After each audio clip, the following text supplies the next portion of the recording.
Muy bien, hermanos, ya están ahí, Daniel capítulo 4. Vamos a orar y a pedirle al Señor que nos dirija y que nos guíe en la mañana de hoy.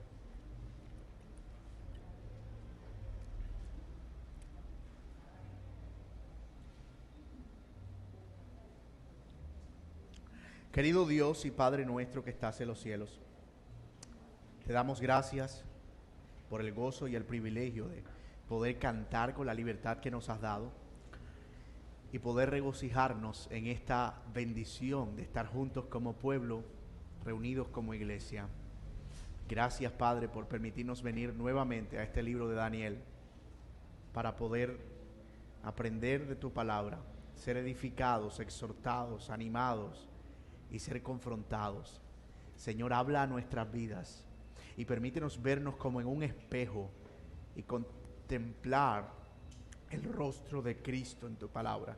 Ayúdanos a ver el Evangelio, la cruz del Salvador, anunciada desde tiempos antiguos y que encontramos como caminos que nos conducen a ese Calvario donde murió nuestro Redentor. Gracias por la palabra de Dios. Gracias por este libro de Daniel. Gracias, Señor, por tu bendición. Es en el nombre de Cristo Jesús que oramos. Amén y amén. Si nosotros saliéramos a la calle a preguntarle a varias personas acerca de cuál es el propósito de la vida en esta tierra, algunas de las respuestas que seguro encontraríamos, y esto no es el resultado de un sondeo, es una especulación basada en la experiencia, algunas de esas respuestas serían: bueno, el propósito de la vida es ser feliz, alcanzar lo que te propones, ser alguien en la vida, lograr las metas y los sueños. Y es a la luz de esas aparentes verdades que el mundo vive. El epítome, la obra maestra de esta filosofía quedó plasmada en esta conocida película protagonizada por Will Smith, que se estrenaría en 2006, llamada En búsqueda de la felicidad. Es la conmovedora historia de Chris Garden, quien pasó de ser un vendedor en bancarrota a convertirse en un famoso corredor de bolsa y muy próspero en los Estados Unidos. Esta historia es inspiradora y tiene mucho mérito en cuanto a la inspiración, pero es hacia donde se dirigen los esfuerzos del mundo, a lo que puede conseguir en esta tierra como resultado de su propio esfuerzo y en búsqueda de su propia gloria.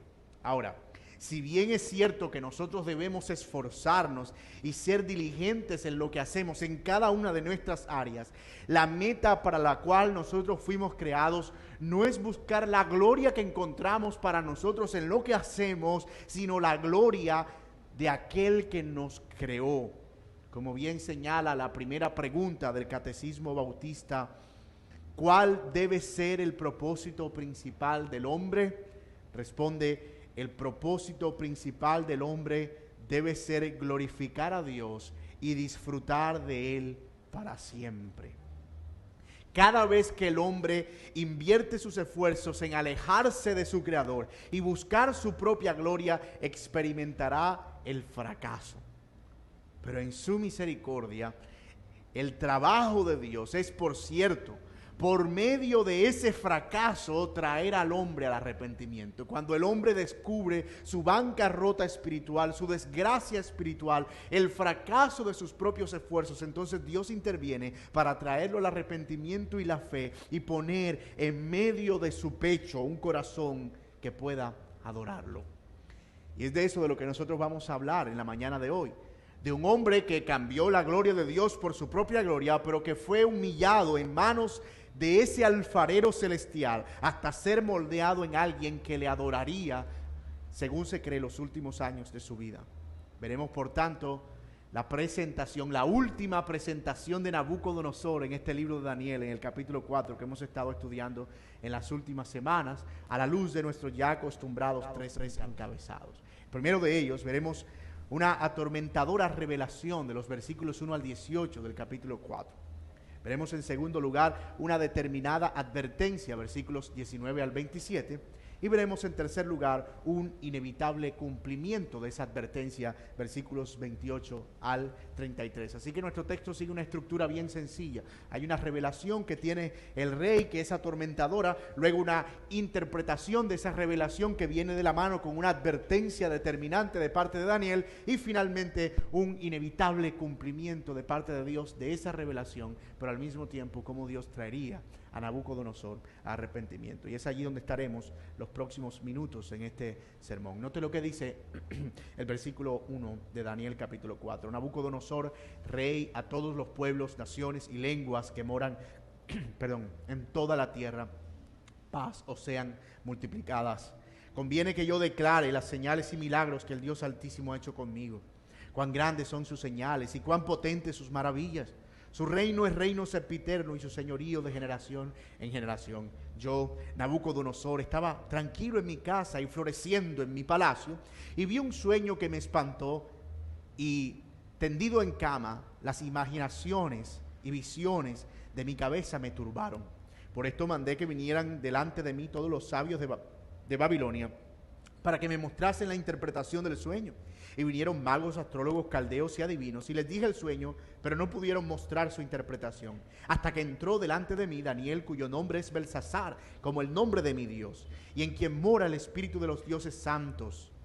Conté delante de él el sueño, diciendo: Belsasar, jefe de los magos, ya que he entendido que hay entre ti el espíritu de los dioses santos, y que ningún misterio se te esconde, declárame las visiones de mi sueño que he visto y su interpretación. Estas fueron las visiones en mi cabeza.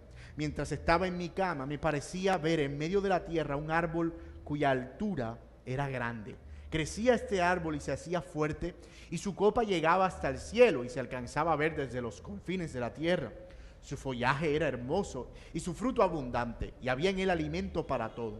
Debajo de él se ponía a la sombra las bestias del campo, y en sus ramas hacían moradas las aves del cielo, y se mantenía de él toda carne.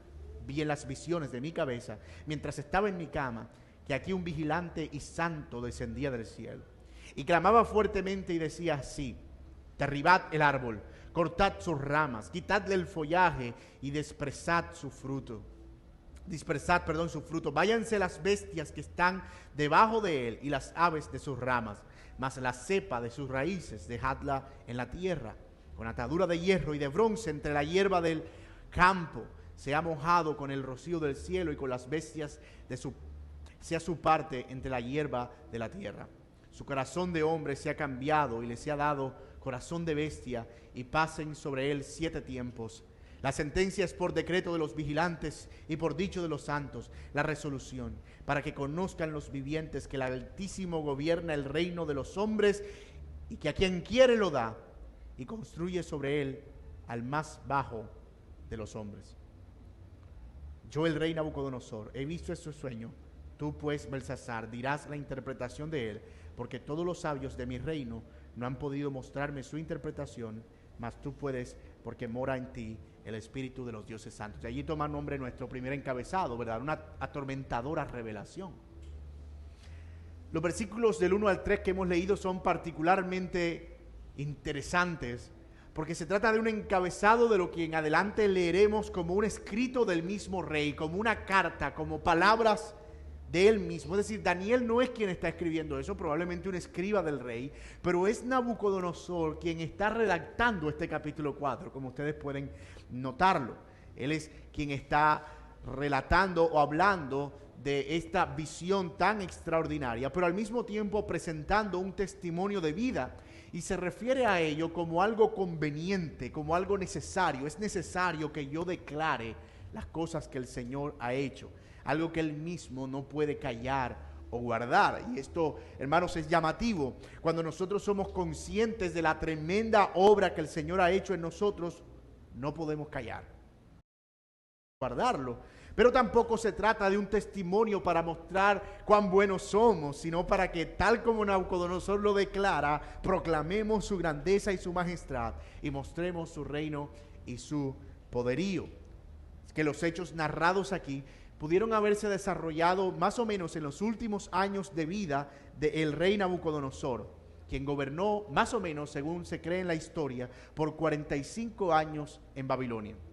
Como ustedes lo notaron en el relato, la actitud de Nabucodonosor no se ve tan desafiante como aquella que tuvo la primera vez en Daniel capítulo 2, cuando después de hacer la estatua mandó a buscar que la interpretaran y como no había nadie, dijo, los voy a matar a todos si no me interpretan eso. Aquí se ve un Nabucodonosor más tranquilo, ¿verdad? Como reaccionando de manera más reflexiva. Hay un tormento en su mente, pero está buscando una forma de poder resolverlo. Él necesita poder entender qué es lo que significa esa visión. Y lo primero que vemos que el rey declara es que es una visión, una nueva, ¿verdad? Pero se parece a esa del capítulo 2 en términos del mensaje. Tú vas a crecer, eres la cabeza de oro, pero vas a ser derribado.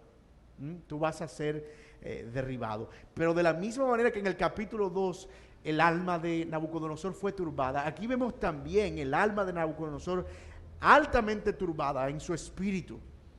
Él buscó también, como en el capítulo 2, los consejeros para que pudieran interpretar. Y de la misma manera aquí buscó también consejeros.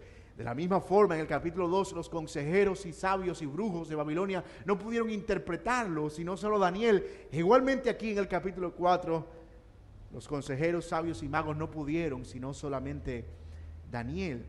Noten que el versículo dice en el versículo 8, capítulo 4, versículo 8, hasta que entró delante de mí Daniel.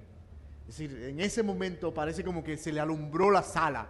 Llegó quien va a interpretar mis sueños. Según él, porque en Daniel reposan los dioses santos, y era una forma pagana de él referirse al Dios de Daniel. Y noten qué interesante distinción hace aquí Nabucodonosor entre el Dios de Daniel, que es un Dios santo, y sus dioses que reconocía que no eran propiamente dioses que podían definirse de esa manera. Eso es una muy clara distinción y un muy claro entendimiento que ya Nabucodonosor tenía de que el Dios de Daniel era en cierto sentido superior a los dioses de Babilonia. Y sí, esta vez ciertamente es Daniel quien escucha al rey y quien tiene la interpretación del sueño. Noten que el sueño tiene, por así decirlo, dos etapas. La primera es un sueño normal, ¿verdad? Vi un árbol grande con frutos y muchas aves y animales allí debajo y daba mucha sombra. ¿Qué hay de malo en ese sueño? Nada, ¿verdad? Tal vez muchos de nosotros hemos soñado una cosa semejante. Así que parece ser una visión nada fuera de lo normal. Hasta aquí nada extraño. Sin embargo, lo aterrador aparece cuando dice Nabucodonosor, vi en las visiones de mi cabeza, mientras estaba en mi cama, que he aquí un vigilante y santo descendía del cielo. Noten que esa palabra santo la está usando para relacionarla con los dioses de Daniel. Así que puede ser que él esté recordando a aquel ser que en el capítulo 3 caminó en el fuego al lado de Sadrach, Mesach y Abednego, un ser celestial, angelical. Y él dice que ese ser clamaba fuertemente y decía, y eso era lo que le perturbaba, derriben el árbol, corten las ramas, quiten el follaje y dispersen su fruto. Váyanse las bestias que están debajo de él y las aves de sus ramas. Nabucodonosor ve a ese ser celestial y siente ese clamor como algo aterrador para su corazón. Pero además de eso, dice la visión que el tronco debía ser dejado, es decir, córtalo pero no lo arranques. Déjale las raíces, y decimos aquí en la costa, el soroco, o sea, el pedacito, el retoño, o sea, córtalo pero no lo arranques del todo para que luego sus raíces sean afirmadas. Pero la visión tiene un elemento extraño. Dice que el corazón de hombre que está en el árbol debía ser cambiado por el corazón de una bestia. Es decir, que ese árbol no tenía un corazón de árbol. Si es que los árboles tienen corazones como los nuestros. Pero en la visión lo que él veía era que el árbol tenía un corazón y le quitan el corazón y pusieron un corazón de bestia. Yo sé que usted ya tiene la interpretación de eso porque ya usted se leyó ese capítulo, pero no se haga spoiler usted mismo, ¿verdad? Ya vamos a ir poco a poco viendo el significado, pero de entrada, ¿verdad? No parece haber mucho que interpretar allí, parece como que los mensajes son muy claros, por lo menos más claros que lo que vimos en el ejemplo de la estatua. Y había una sentencia, esa la vemos allí en el versículo 17. La sentencia es por decreto de los vigilantes y por dicho de los santos la resolución. Oiga esto, todo eso se hizo con el árbol, según los vigilantes, para que conozcan los vivientes que el Altísimo gobierna el reino de los hombres y que a quien Él quiere lo da y constituye sobre él al más bajo de los hombres. Por supuesto, Nabucodonosor sospechaba que esto se trataba de él. Él tenía la leve sospecha de que esto se trataba de él y de su reino y de la manera en que uno más grande que él le derribaría, y allí, hasta ahí el sueño, hasta ahí la visión. Y de nuevo, antes de entrar a interpretar, yo quiero que veamos varias aplicaciones prácticas en este primer punto. La primera, esto es algo en lo que nosotros hemos insistido a lo largo de esta serie. No hay ninguna gloria que pueda traer plenitud fuera de Dios y de Cristo. Nabucodonosor empieza diciendo: yo, Nabucodonosor, estaba tranquilo en mi casa y en mi floreciente palacio. Y por favor, no pasen por alto esa palabra o esa frase, porque no es una frase cualquiera. No es como cuando tú estás así sentado en el atardecer de tu casa, en la terraza, meciéndote. Yo estaba lo más de tranquilo, ¿sabes? Y feliz. No, no, no. Ese yo estaba tranquilo y en mi floreciente palacio es una declaración pomposa. Es una declaración arrogante, por así decirlo. No son palabras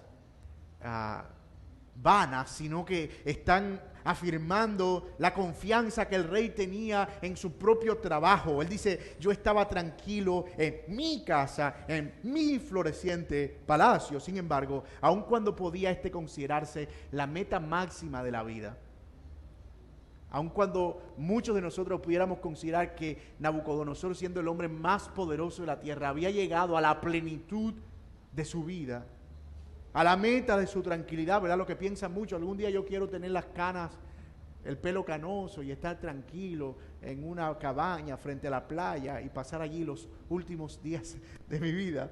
Eso parece como que si fuera la meta final de la vida, y eso es envidiable realmente, es algo que tal vez muchos de nosotros desearíamos. Pero hermanos, allí en ese aparente estado de tranquilidad llegó a tocar la puerta el miedo, la incertidumbre a un alma ensoberbecida en sí misma.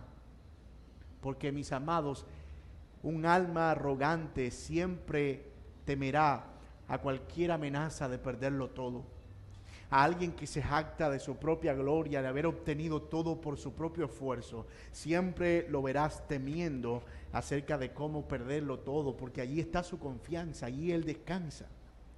Y esa es la segunda aplicación práctica de este punto. La autosuficiencia y la soberbia producen una tranquilidad falsa. Y digo falsa porque es solo una ilusión, es un espejismo, es algo pasajero, temporal.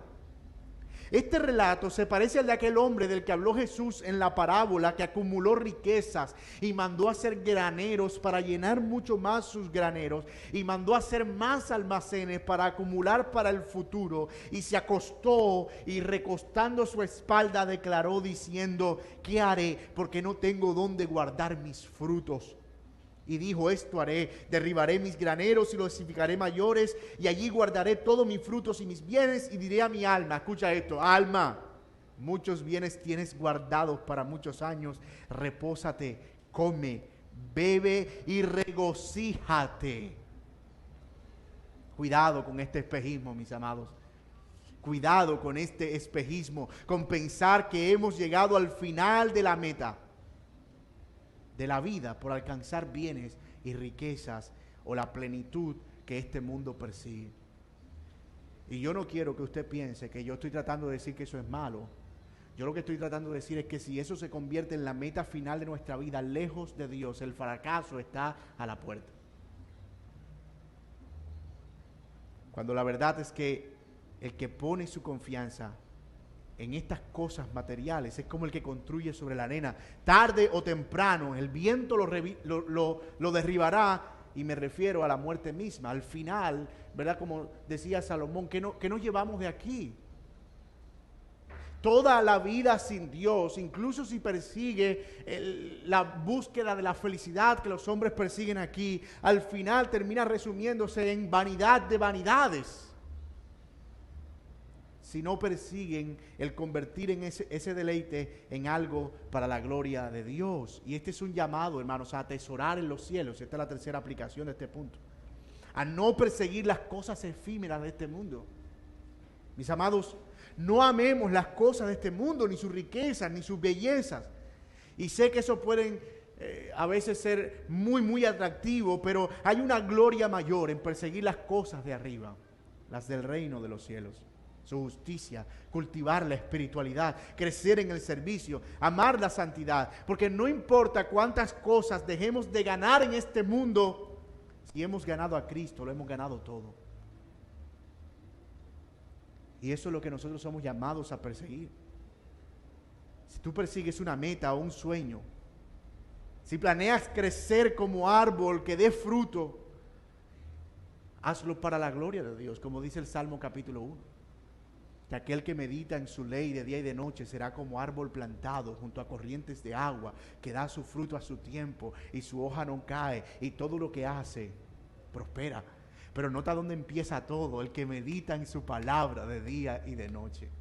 Hay una forma de crecer en Dios. El mismo Señor Jesucristo usó una parábola semejante cuando habló de que el reino de los cielos era como una semilla pequeña de mostaza, ¿verdad? Que era la más insignificante de las semillas, pero crece y crece de tal tamaño que incluso los aves del cielo vienen y anidan allí en su árbol, en sus ramas. Es decir, que lo que comienza pequeño, como una fe pequeña, termina convirtiéndose en un árbol frondoso y próspero. Pero mira, hermano, la relación que hay entre esa prosperidad y esa búsqueda de la gloria de Dios a través de lo que nosotros hacemos aquí, en relación con buscar esa gloria solo como algo personal, como mi propio logro, como mi propio esfuerzo, como esto es lo que yo he construido con mis propias manos.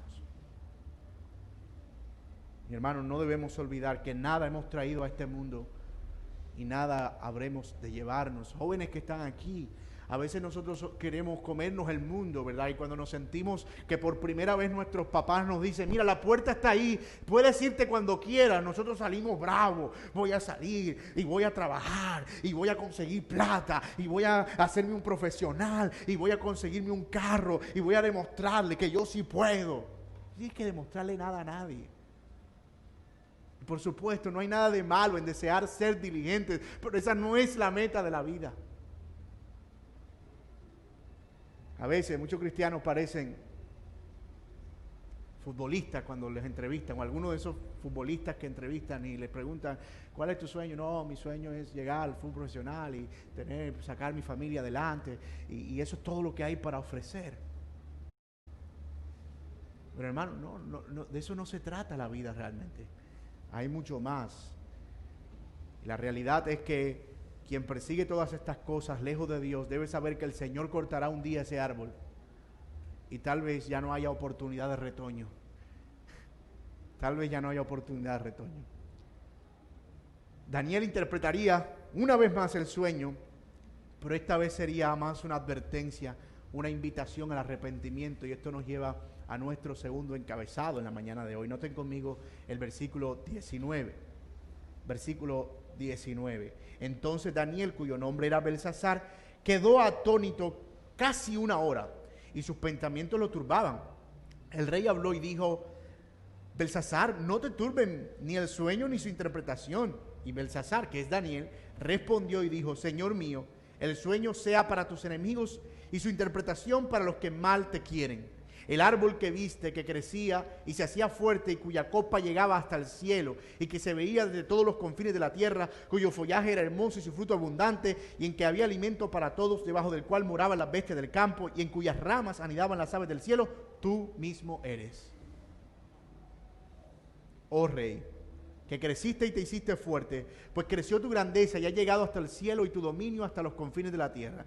Y en cuanto a lo que vio el rey, un vigilante santo que descendía del cielo y decía: cortad el árbol y destruirlo, mas la cepa de sus raíces dejaréis en la tierra con atadura de hierro y de bronce en la hierba del campo, y sea mojado con el rocío del cielo y con las bestias del campo, sea su parte hasta que pasen sobre él 7 tiempos. Esta es la interpretación, oh rey, y la sentencia del Altísimo que ha venido sobre mi señor el rey, que te echarán de entre los hombres, y con las bestias del campo será tu morada, y con hierba del campo te apacentarán como los bueyes, con el rocío del cielo serás bañado, y 7 tiempos pasarán sobre ti, hasta que conozcas que el Altísimo tiene dominio en el reino de los hombres, y que lo da a quien él quiere. Y en cuanto a la orden de dejar en la tierra la cepa de las raíces del mismo árbol, significa que tu reino quedará firme luego que reconozcas que el cielo gobierna.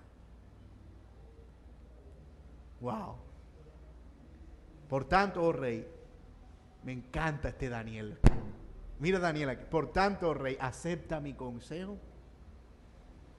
Tus pecados redime con justicia, y tus iniquidades haciendo misericordia para con los oprimidos, pues tal vez será eso una prolongación de tu tranquilidad. Y allí toma nombre nuestro segundo encabezado, una determinada advertencia de Daniel luego de dar la interpretación. Al escuchar el sueño del rey, Daniel quedó atónito. Por 1 hora, dice el texto. Entendió de inmediato su significado. No tuvo que ir a orar ni pedirle a Sadrach, Mesach y Abednego que oraran por él esta vez. Él entendió de inmediato el significado y le declara al rey que habría deseado algo así, que algo así fuera más para sus enemigos y los que le perseguían que para él mismo. Eso es lo que quiere decir, esto sea para tus enemigos. Señor, yo hubiese querido que esta visión fuera para tus enemigos y no para ti.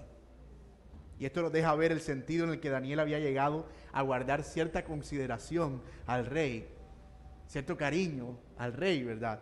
A pesar de ser un hombre pagano, Daniel entendió lo que el Señor había mandado por medio de Jeremías, que buscaran la paz de esa nación. Y buscar la paz de esa nación implicaba el tener y mantener y sostener buenas relaciones, incluso con los gobernantes. Nosotros no podemos ir por ahí por la vida diciendo, yo soy un ciudadano del cielo, yo no tengo nada que ver con policía de tránsito, ni con policía, ni tengo nada que ver con alcalde, yo soy un ciudadano del cielo. Espérate, pero tú estás caminando en esta tierra, tú no estás levitando. Y mientras nosotros estemos aquí, nuestro llamado es, aún sin pertenecer a este mundo, teniendo la ciudadanía del cielo, es buscar la paz. En la práctica, ser cordiales, amables y extender el lazo de amor incluso a aquellos que nos persiguen. ¿Cuánto tenemos que aprender nosotros de Daniel, verdad? Y de su espiritualidad diplomática. Su espiritualidad diplomática. Daniel declara al rey la interpretación en el versículo 22, y eso se parece en aquellas palabras que escuchó David cuando estaba frente a Natán el profeta, ¿verdad? Y le dice, oh rey, mira, y Natán le pone aquel acertijo, y luego que David le interpreta, le dice, tú eres ese hombre, oh rey. Suenan como un baldado de agua fría cayendo sobre los hombros de Nabucodonosor, y era como que tal como me lo temía. Sí, eso que yo sospechaba, yo soy ese hombre. Tú eres el árbol frondoso que creció, que dio sombra, fruto, pero el mismo que también será cortado. Gracias, hermano. Esta es la interpretación, oh rey, la sentencia del Altísimo que ha venido sobre ti. Te echarán, te abandonarán como una persona es arrojada en el patio. Pero noten lo que dice el versículo al final. Y en cuanto a la orden de dejar en la tierra la cepa de las raíces del mismo árbol, significa que tu reino quedará firme luego que reconozcas que el cielo gobierna. Es decir, eso tenía un propósito. Todo ese padecimiento del rey, todo lo que él iba a tener que sufrir, perseguía una sola meta: que el rey reconociera que el cielo gobierna. Me encanta esa palabra que usa Daniel ahí, ¿verdad? El cielo gobierna. Sin adornar el mensaje, Daniel le deja saber al rey que él va a ser derribado, que durante 7 años vivirá como una bestia del campo. Algunos críticos o neocríticos de la Biblia han tratado de desmentir el libro de Daniel, argumentando que en ningún escrito babilonio se encuentra algún relato semejante acerca de que esto haya sucedido en verdad al rey Nabucodonosor. Pero mis amados, si en la misma era de la información y la conectividad, los medios de comunicación en un país pueden hacer que un presidente aparezca vivo cuando está muerto, imagínate en aquella época si podía o no manipularse información para hacer parecer que nada pasaba en el palacio y que tal vez el rey estaba en un año sabático muy largo. Otra teoría es que es posible que esta referencia a 7 tiempos no fueran 7 años propiamente, sino una referencia de hasta que Nabucodonosor se arrepintiera, y pudo haber sido algo que tomó tal vez mucho más tiempo hasta que se completó el proceso. Como quiera que sea, hermanos, nosotros estamos convencidos que no deben ser los escritos babilónicos y históricos los que confirman la palabra de Dios, sino el mismo testimonio de las Escrituras quien ratifica que lo que nosotros estamos leyendo es sin duda la palabra del Señor. Y aquí la declaración central y el punto principal de todo el capítulo 4 y tal vez por supuesto, el punto principal de nuestro sermón, y es esto: el Señor habría de humillar el corazón soberbio de un rey para que él reconociera que quien gobierna es el Dios del cielo y que no hay hombre en la tierra tan grande como Dios. Ese es el punto principal de nuestro texto.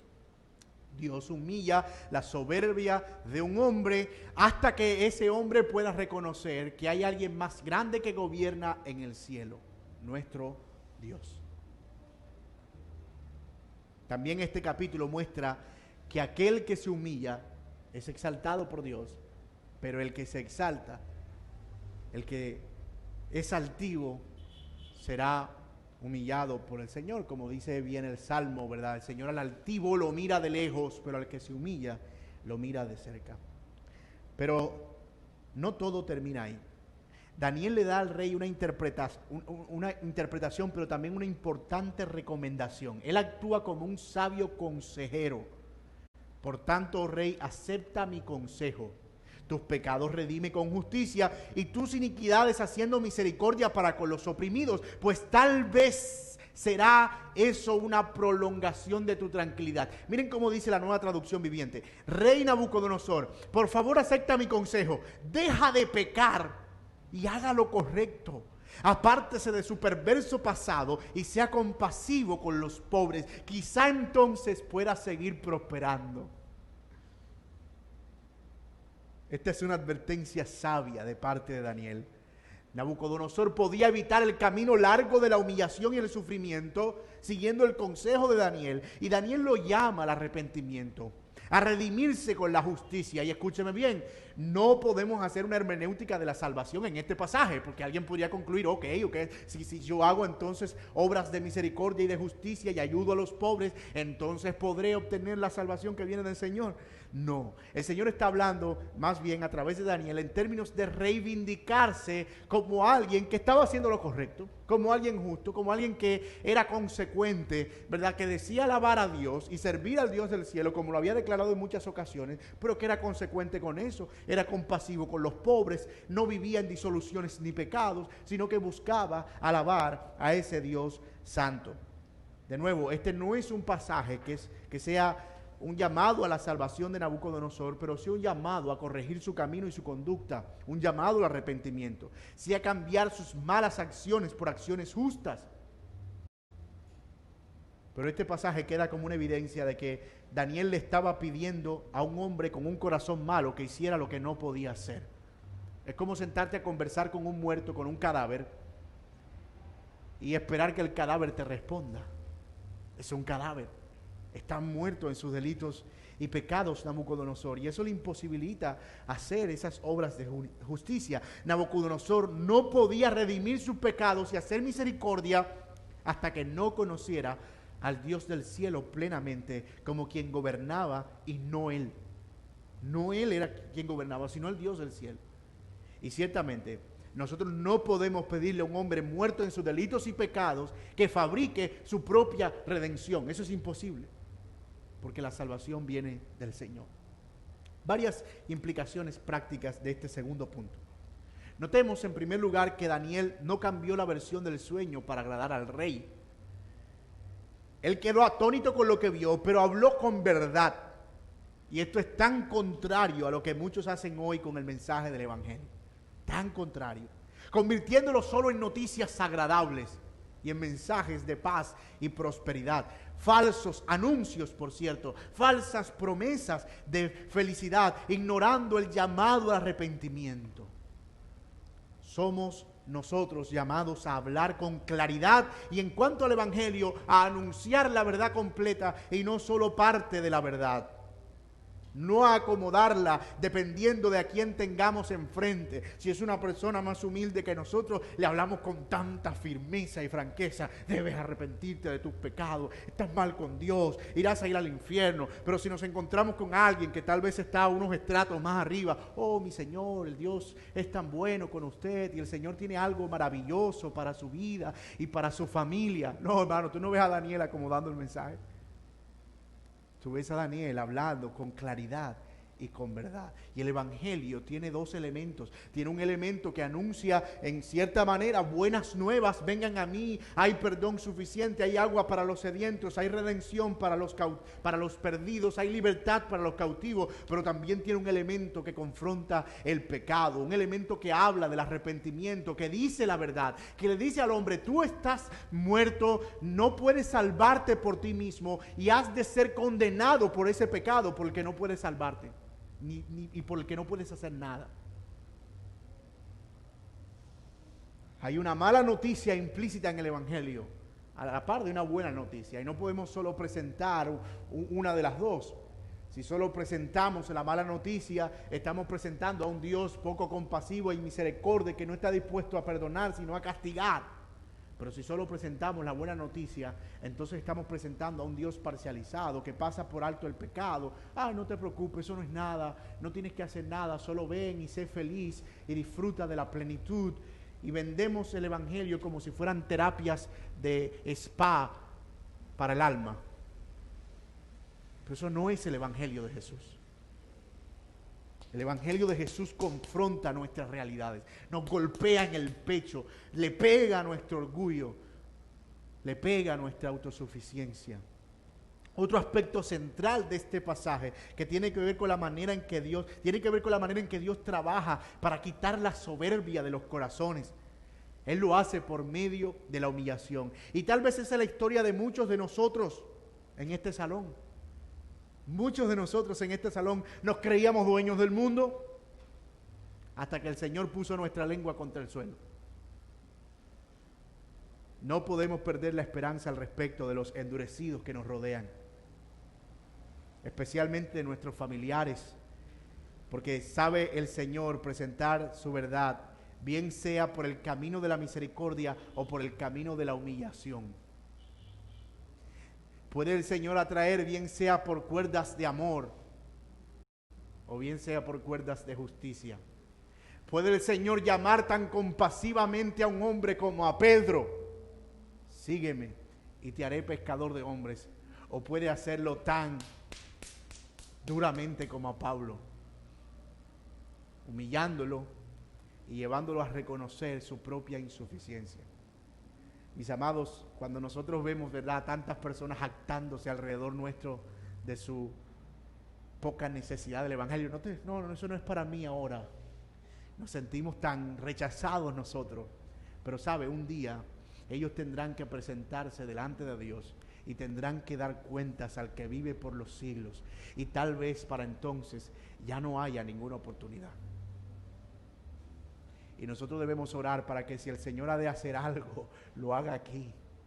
Y el Señor usa la humillación, usa el hecho de que la gente tenga que tragarse sus propias palabras, reconocer que han fracasado, su bancarrota espiritual, para que puedan luego correr al Señor Jesucristo.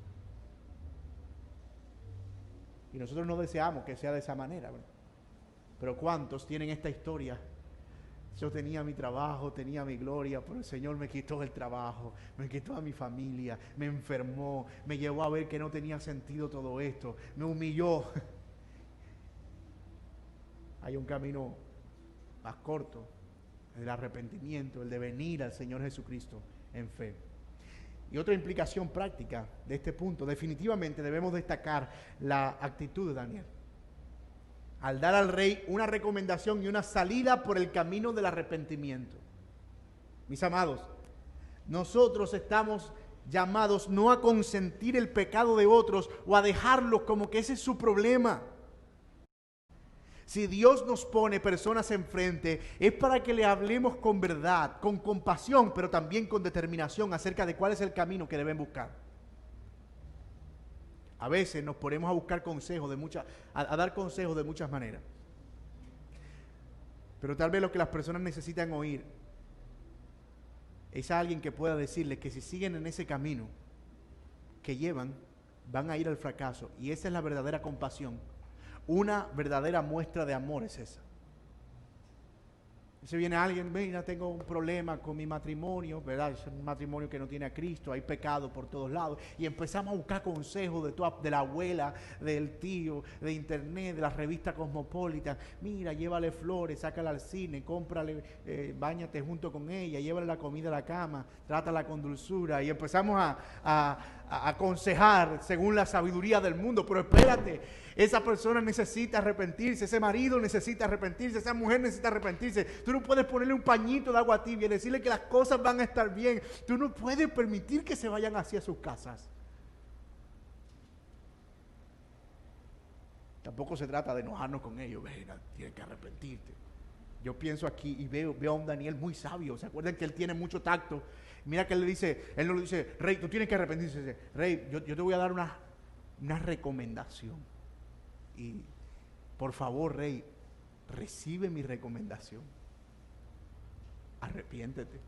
Qué manera tan sutil, tan sabrosa de decir arrepiéntete.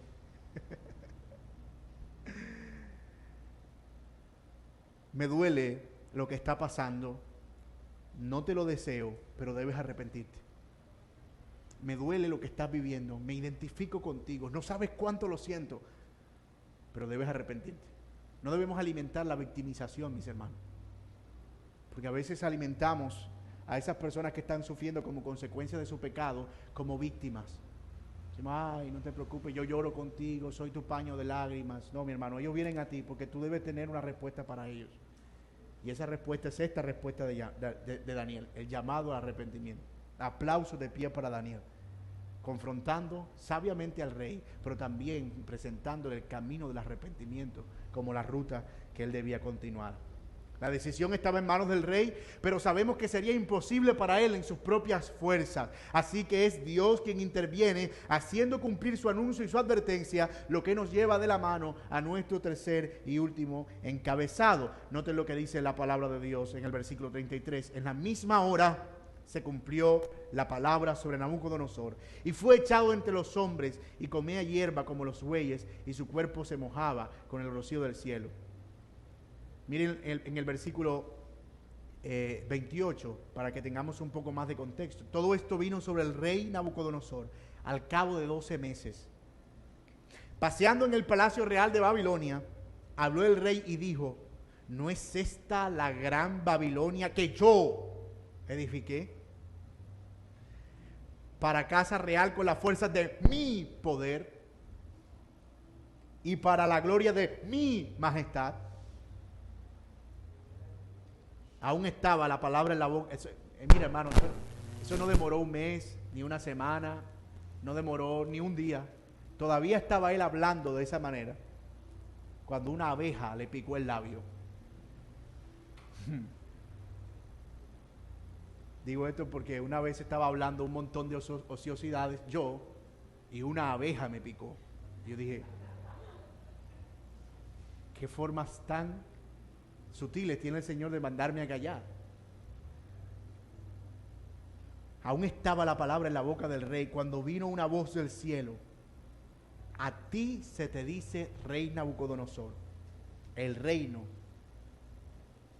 ha sido quitado de ti, y de entre los hombres te arrojarán, y con las bestias del campo será tu habitación, y como los bueyes te apacentarán, y 7 tiempos pasarán sobre ti hasta que reconozcas que el Altísimo tiene gobierno en el reino de los hombres y lo da a quien Él quiere. Si ustedes son detallistas, habrán notado que esa palabra hasta que el Altísimo, hasta que reconozcas, aparece 3 veces en el libro. Versículo 17, más o menos por el versículo 29, y aquí donde la vemos, hasta que reconozcas, hasta que reconozcas. Así que ese es el punto principal. Siempre debemos fijarnos en las repeticiones que hay en un pasaje para nosotros notar cuál es el énfasis de ese pasaje. Un año después, Nabucodonosor olvidó la advertencia, ignoró el consejo y habló engrandeciéndose a sí mismo. Mis hermanos, aquí la evidencia de que no se trata de escuchar la palabra y asombrarnos por ella, sino de retenerla y ponerla por obra. Nabucodonosor estaba hace ya 12 meses atormentado. ¡Ay, qué miedo! Me van a quitar el reino, lo van a cortar, tengo pavor. 12 meses después, como si nada. ¿Conocen alguna historia similar? Algunas personas reciben la palabra con cierto temor, pero luego olvidan sus advertencias. Y yo espero que tú hoy no seas una de esas personas. La sentencia se cumplió. No se dedica mucho tiempo a describir los detalles. Noten que el punto principal no es la locura de Nabucodonosor. Ese no es el punto principal del texto. Solo se dice que lo echaron, vivió como un loco, el pelo le creció y las uñas también. De hecho, se pasa rápido por ahí. El rey fue humillado, vivió como un desquiciado. Pudo haber sido a los ojos de los suyos como una enfermedad mental. De repente empezó a disvariar, a hablar locuras, no podía firmar un decreto, hablaba solo, se jalaba los cabellos y dijeron, mira Nabucodonosor, vamos a apartarte del reino, y luego ya no podía estar en ninguna habitación porque le hacía daño a las personas y tuvieron que arrojarlo afuera. Una locura, demencia. Pero nosotros sabemos que era Dios llevando a cabo su plan de humillarlo hasta que pudiera reconocer al Señor como el Dios de los cielos. Ahora, eso tiene mucho sentido. Nabucodonosor no había muerto y por eso sus reyes o los que estaban a su servicio no osaron usurpar su reino. Le dijeron, rey, mira, vamos a mantenerte alejado del poder, vamos a ocultar esto mientras nosotros manejamos la situación aquí hasta ver qué pueda ocurrir. Él fue humillado hasta que pudo reconocer al Señor del cielo. Mas al fin del tiempo, noten lo que dice el texto, yo Nabucodonosor alcé mis ojos al cielo y mi razón me fue devuelta y bendije al Altísimo y glorifiqué al que vive para siempre, cuyo dominio es sempiterno y su reino por todas las edades. ¡Wow, mis hermanos! Este pasaje es hermoso. Todos estos capítulos que nos trajeron hasta aquí, capítulo 1, capítulo 2, capítulo 3, son para mostrarnos cómo Dios iba a llevar poco a poco al rey más poderoso de la época a reconocer que solo el Señor gobernaba. Desde el capítulo 1, el Señor venía mostrando que Él era más grande que todo lo que Nabucodonosor podía adorar. Y aquí en el capítulo 4 termina concluyendo, mostrándole a Nabucodonosor que Él es más grande que Nabucodonosor mismo. Si tú has venido al Señor, tu historia debe ser más o menos como esta. El Señor te fue mostrando su grandeza de varias maneras hasta que al fin mostró su propia grandeza como más grande que tu misma soberbia, hasta que pudiste ser rendido a sus pies con el único propósito de que ahora le alabes. Este es el propósito mismo de la salvación, hermanos, lo vemos aquí. Por tanto, ahora yo, Nabucodonosor, nota ese ahora tiene mucho significado, porque es el contraste de lo que yo era antes y lo que soy ahora. Ahora yo, Nabucodonosor, después de esta experiencia, yo, Nabucodonosor, alabo y bendigo al Dios de los cielos. Esa es nuestra historia. Esa es la historia de la salvación, que somos salvados para adorarle y alabarle, que nosotros éramos pecadores, que tuvimos que enfrentarnos a nuestra quiebra espiritual para que pudiéramos reconocerle y ahora vivamos para su gloria. Alabado sea el Señor. De nuevo, he aquí el propósito mismo de la vida, vivir para la gloria de Dios. Nabucodonosor entendió que ahora no habría de vivir para sí mismo, sino de todo corazón para la gloria de Dios. Y escúchenme, no sabemos más de este rey después de este pasaje, ni cómo murió, ni cómo fue el ejercicio de su fe, pero este final es prometedor. Este final es prometedor. Y bendito sea el Señor que no desecha el corazón contrito y humillado. Que aquel que se humilla, el Señor lo exalta. Y amigo mío, que estás aquí sin Cristo, ¿tú vas a seguir nadando contra la corriente? ¿Vas a seguir ensoberbecido creyendo que puedes tenerlo todo bajo control? Reconoce hoy mismo que solamente en Cristo está tu esperanza y que Él gobierna sobre todas las cosas. Sobre todo. Nabucodonosor termina diciendo estas palabras. Ahora yo, Nabucodonosor, al versículo final, 37, alabo y engrandezco y glorifico al Rey del cielo, porque todas sus obras son verdaderas y sus caminos justos, y Él puede humillar a los que andan con soberbia. Ese pasaje no solo es alentador, sino prometedor. Mira, hermano, no hay nadie en este mundo que sea tan altivo como para que un día no doble sus rodillas delante del Señor, sea para venir a Él o sea para reconocerle en el día del juicio.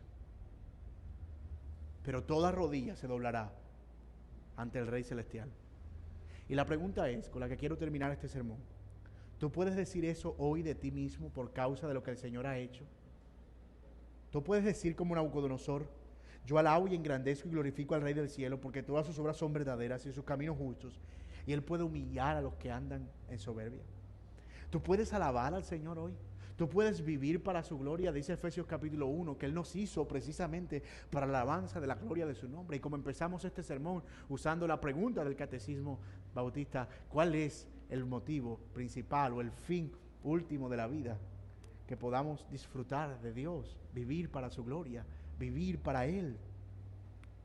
Bendito sea Dios, hermanos, por su misericordia, al rescatarnos de vuestra vana manera de vivir y convertirnos en adoradores suyos, que ahora dedican sus vidas a la alabanza de su gloria.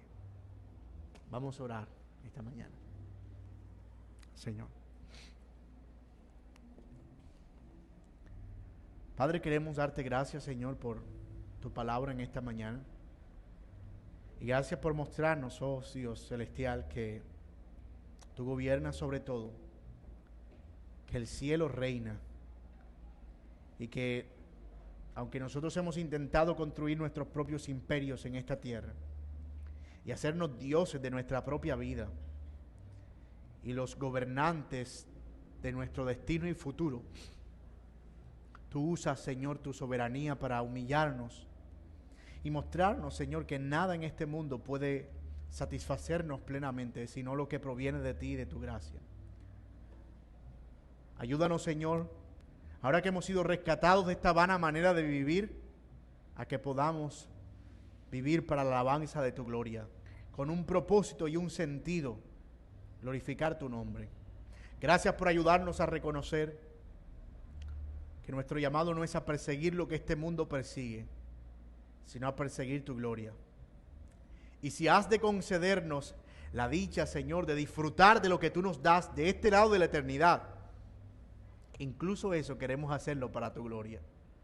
Queremos reconocer siempre que todo lo que tú nos das proviene de ti y no de nuestro esfuerzo ni de nuestra suficiencia, y que eso nos ayuda a descansar en humildad, sabiendo que nuestro Dios gobierna sobre todo. Oh Señor, gracias por exhortarnos de semejante manera y por poner a Nabucodonosor como un espejo para nosotros, para que podamos mirar nuestras propias vidas y arrepentirnos de toda soberbia y vanidad, que es pecado al fin y al cabo, y que podamos alabarte y glorificarte por la eternidad. Tuyo es el reino, tuyo es el imperio, Señor, tuyo es el poder y tuya es la gloria por los siglos de los siglos. Señor, reconocemos que muchas veces hemos intentado emprender cosas sin ti y nos enfrentamos al fracaso. Nos arrepentimos de eso, Señor. Y ayúdanos con sabiduría a volver al camino de la justicia y a caminar hacia tus brazos compasivos en arrepentimiento y fe para perdón de nuestros pecados. Es en el nombre de Cristo Jesús que oramos.